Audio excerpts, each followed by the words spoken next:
There's no way you're a horror fan and don't know about Guillermo Del Toro. To be fair, horror isn't quite the right word to use. His works can be creepy and unsettling, making people curious rather than scared. If you're trying to get into horror without getting a heart attack, Del Toro's the guy for you. And he's bringing more with the Guillermo Del Toro's Cabinet of Curiosities. Let's get into it. First off, the newest lineup of horror. Fair warning, even if there aren't any jump scares, Del Toro's movies and short films leave people unnerved for prolonged periods. For the fans ready for his latest works, Netflix dropped you an all-early Christmas present in November. 8 tales, all standalone, and none of them predictable. Although Del Toro's mainly a filmmaker himself, he takes a seat away from the camera, this time to be the host, introducing us to each of the stories with a prologue. Our story tonight is Dreams in the Witch House, and its director is Catherine Hardwicke.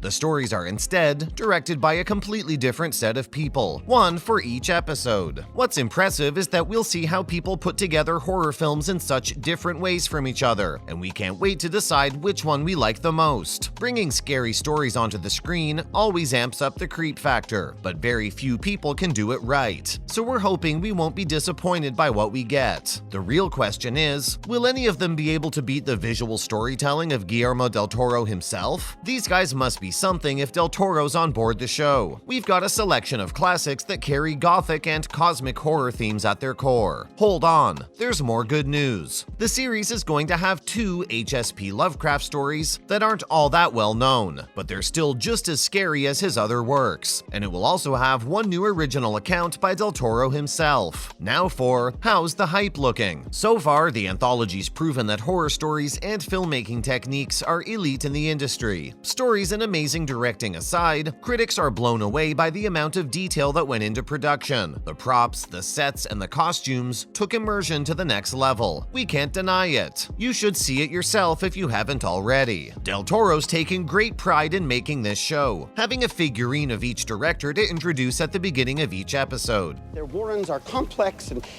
well fortified, not to mention I am a certified claustrophobe. The small spaces are unbearable to me, the result of a childhood incident in an ice.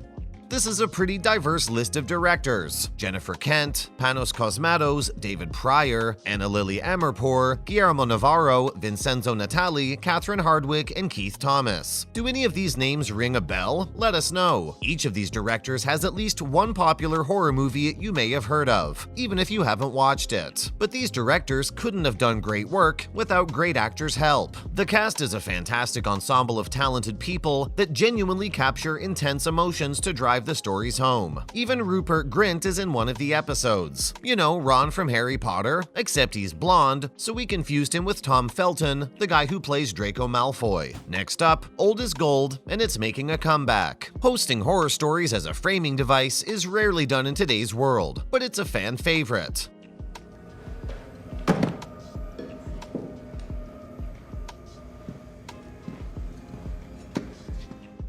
Horror stories started with this framing device and stayed like that for a long time. Maybe it brings back childhood nostalgia of sitting around a campfire or at a sleepover where one person tells a spooky story with eerie shadows across their face. Or maybe it's the comfort they bring by breaking the fourth wall and reminding us that what we're watching isn't actually happening, nor will it be real. The host, unrelated to any of the happenings in the stories, also adds an element of reassurance. The last part isn't always the case. Sometimes the host is used to deliberately dial up the scare, especially if those hosts are the villains themselves, like Freddy Krueger in Freddy's Nightmares or the Crypt Keeper from Tales from the Crypt. In some awesomely creepy cases, the hosts might even seem nice when they lure curious listeners into their homes to tell stories to, until they reveal themselves as the true horror and get them. Well, Del Toro won't be doing any of that to us. His set looks pretty great. He sits behind an antique desk with plenty of old books and an antique lamp. The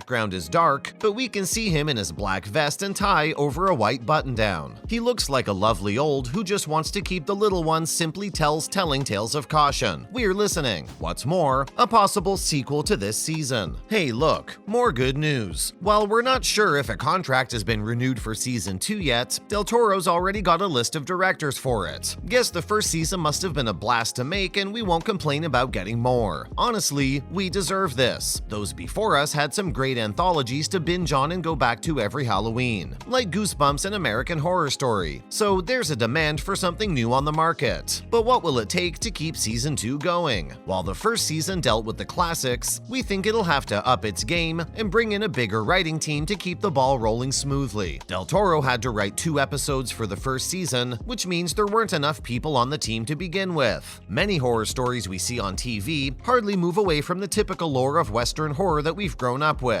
Stuff like cult stories, mythological monsters, and possessed dolls. Sure, there are some seriously popular Latin and Asian horror that made it into the higher ranks, but there are more hidden gems out there in corners that could be tapped into. Stories that come from different walks of life and offer perspectives that weren't considered before. Fear comes in all shapes, sizes, and colors. Let's look at Season 2's possible lineup. Del Toro's got a great eye for talent, and he's been taking names without being shy about it. The first person he mentioned was Jayro Bustamente. He was supposed to be part of Season 1, but COVID got in the way, so Del Toro's got high hopes for a second chance. He directed the widely known La Llorona, a story about a ghost in a wedding dress looking for her children. It was an eerie watch, so it's not a surprise why Del Toro wants him on set. Isaa Lopez almost became part of the first season until she got the offer for True Detective, but she's still on his instead. Her most notable horror movie is Tigers Are Not Afraid, a fantasy horror that mixes elements of magical realism. Plot-wise, it's interesting. Visually, pretty creepy. Boots Riley has already written his episode, and it's great to see that we already have some content for the next season. While we don't see any horror movies he's made, what he's already worked on is pretty strong in cinematics. Larry Fessenden is a no-brainer to the point that he's the person Del Toro wants to open the second season with. Fessenden has purely worked on horror his entire life, and hasn't diverged from the genre much in his whole career. The man's got a cult following for a reason. We don't mean it literally though. We're sure you might recognize one of these people. Honestly, we can't wait for what they come up with, and we're begging Netflix to renew the show for a second season. Finally, will Del Toro direct something himself for the show? It doesn't seem likely, but that doesn't mean he won't be directing. In case you missed it, Del Toro co-directed and came out with a remake of Pinocchio, stop-motion animation with a different twist from the original story. The trailer's gorgeous, and the story's almost familiar, but something dark looms on the edge of it all. This is certainly no ordinary fairy tale. People have always speculated that Pinocchio was meant to be a much darker tale than what Disney delivered. There were many opportunities for the story to go down a much more exciting path. What's more interesting though is that he's been developing this movie since 2008. You know what they say, good things take time, so this better is excellent. So what do you think? If you've already watched the show, let us know which episode you liked the best and why. Do you think any of those directors did a job as Guillermo did? If you liked what you saw,